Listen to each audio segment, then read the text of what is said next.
안녕하십니까. 저는 죽음학 스케치의 저자이면서 수아진 산부인과의 원장으로 있는 김다수입니다. 이번 시간에는 이제 임사체험, 근사체험은 과학인가 아니면은 인문학적인 이야기인가에 대한 이야기를 좀 하려고 합니다. 근사체험에 대한 그 자료 또는 책을 보면은 근사체험은 확실한 실체가 있는 사후세계의 존재처럼 느껴집니다. 사실 존재에 대한 그 어떤 확실한 증거도 없지만 많은 사람들은 사후세계를 인정하기도 합니다. 그래서 한번 다른 방향으로 저는 한번 생각을 해보려고 합니다. 근사체험, 임사체험은 현재의 지식으로 증명되는 과학인가 아니면은 믿음과 어떤 경험 그런 걸로 표현되는 그 인문학적 사건인지를 몇 가지 예를 들어서 한번 이야기하여 보겠습니다. 이런저런 다양한 그 근사체험, 인사체험을 통하여 사후세계에 대한 비밀이 알려진 것은 그리 오래되지는 않았습니다. 1920년대 이후 심폐소생술이라는 그 의학적인 획기적인 그 발전, 이것은 심정지가 된 환자를 살리는 아주 획기적인 치료 방법이 되었습니다. 이런 치료가 많아지면서 근사체험 환자도 급격히 증가하였고, 이들의 이야기는 의사나 또 과학자들에 의해서 정리되고 체계화되어 널리 알려지게 되었습니다. 특히 그 전까지는 그 종교에서 금시되었던 임사체험의 이야기가 이제 서서히 표면으로 나오기 시작하자 도리어 교리적으로 매우 당황하였던 그런 시절도 있었습니다. 그러니까 부정하였죠. 근데 지금은 뭐 자꾸 이런 얘기가 나오니까 이제 종교적으로도, 특히 기독교죠. 그 종교적인 입장에서도 지금은 이를 새로운 영적 체험으로 보기도 합니다. 최근에 심폐소생술이 발달하다 보니 더 많은 임사체험 경험자가 생기고 있으며, 이것이 그 진정한 그 사후세계를 표현하는 것은 아니고 도리어 치료의 한 과정에서 생기는 의학적인 경험은 아닐까 하고 반문해 보기도 합니다. 과거 영적 체험이라고 하여 전해지는 많은 이야기 중에 대부분은 지금의 그 과학적 관점에서 보면은 합리적인 해석이 되는 경우가 많은데, 이런 그 영적 경험을 하는 과정에서 경험자들은 뭐 대부분 뭐 저혈당 상태, 뭐 심한 탈진 상태, 심한 기아 상태, 뭐 자연 환경이 매우 악화된 상태, 그러니까 쉽게 말해서 뭐 높은 산에 올라갔는데 조난을 당했다든가 뭐 이런 경우, 또는 심장 발작 증상이나 내외부적인 충격으로 일시적인 의식을 상실한 경우, 이제 이런 영적 체험을 하는 경우가 많았습니다. 그러다 보니 이들의 경험은 뭐 각 민족이나 또 나라마다 내용은 비슷한데 이미 경험하였던, 평상시에 그 지역에서 경험하였던 아직은 사람과 장소가 등장한다는 것이기에 이는 새로운 영적 세계의 경험이라는 것과는 좀 달리 익숙함이 존재하는 너무나 편협한 주변의 주장이라고 한편 보이기도 합니다. 이와 같은 개념으로 그 당사자, 그러니까 임사체험을 한 당사자가 극한 상황에서 잠시 의식을 잃어버려 발생한 그 경험과 무엇이 다를까 하고 생각도 해봅니다.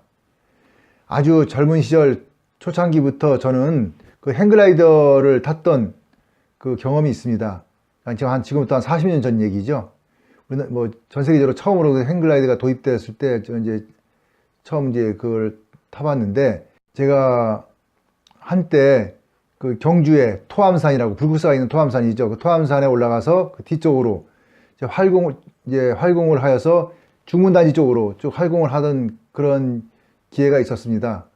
그때 이제 한 번은 제가 이제 조종이 안 돼가지고서 그 글라이더에 조종이 안 되니까 실속을 하죠. 이제 급속히 활공 속도가 줄어들면 감소해서 실속 상태가 돼서 추락을 하였는데, 산 중턱에 충돌했습니다. 그러다가 이제 실속해가지고서, 그때를 기억해 보면은 당시 슬로우 모션으로 전개되었던 그 주변 상황, 그러니까 모든 상황들이 아주 천천히 움직이고 주변 상황 이렇게 싹 변하는 거, 그런 게 다 기억이 되면서 뭔가 이건 아닌 것 같다, 이건 아닌데 하는 순간 기억을 잃었던 그런 경험은 지금도 저에게는 큰 충격으로 남아 있는 것 같습니다.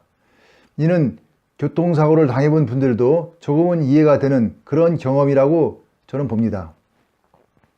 이 사진은 제가 38년 전 남한산성에서 지금의 성남 그 골프장 쪽으로 활공하였던 당시 모습의 그 아주 오래된 사진입니다.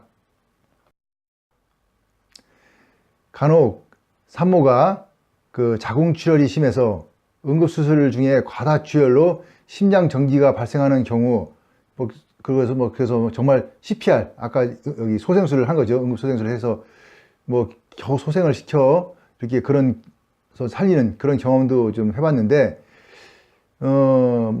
저도 많은 경험은 없지만 그러한 환자들한테 쭉 저도 몇십 년을 해봤으니까 산부인과 의사를 했으니까 그런 거를 좀 물어보고 해도 그런 경우 이렇게 근사체험의 경험을 들어보지는 못했습니다. 근데 그와 비슷한 얘기는 약간씩을 하는 것은 아는데 그걸 이제 정확하게 표현을 잘 못하더라고요. 이런 경우는 있었습니다. 저는 이런 경우 이제 깊은 마취, 그러니까 수술을 하기 위해서 깊은 마취를 한 경우에 그 의식을 이제 조절하죠. 깊은 마취를 해서 의식을 의사가 조절을 한 경우에는 그 근사체험의 그 자료는 거의 없었던 것 같습니다. 물론 그 약물이나 마취 유도제 등을 사용해서 깨어날 때, 이럴 때 환상이나 환청을 호소하는 경우는 많습니다. 저는 이제 그 몇 가지 아주 옛날부터 다양한 마취약을 사용해 봤는데 케타민 계통의 약도 써봤습니다. 근데 그거는 좀 역시 아주 기억이 안 좋은, 뭔가를 악몽을 꼈고 이렇게 기억이 난다, 이런 얘기는 좀 하는 것 같습니다. 그리고 일부 약품들은 경련도 일으키고 그 상당히 좀 안 좋은 행동도 합니다. 그런 경우는 있는데 이런 걸 외에 말고 아주 강력하게 마취를 했을 때는 이렇게 근사체험, 임사체험의 그 경험이 거의 없는 거. 그렇게 보면은 그 이제 임사체험 자체가 뇌의 일부에서 발생되는 현상이라는 것을 보여주는 증거가 아닐까 하고 생각이 됩니다.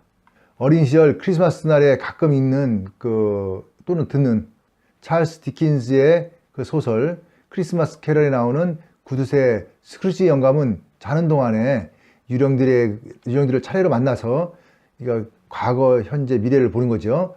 이제 지난 과거 그 자신의 모습들을 쭉 보게 됩니다.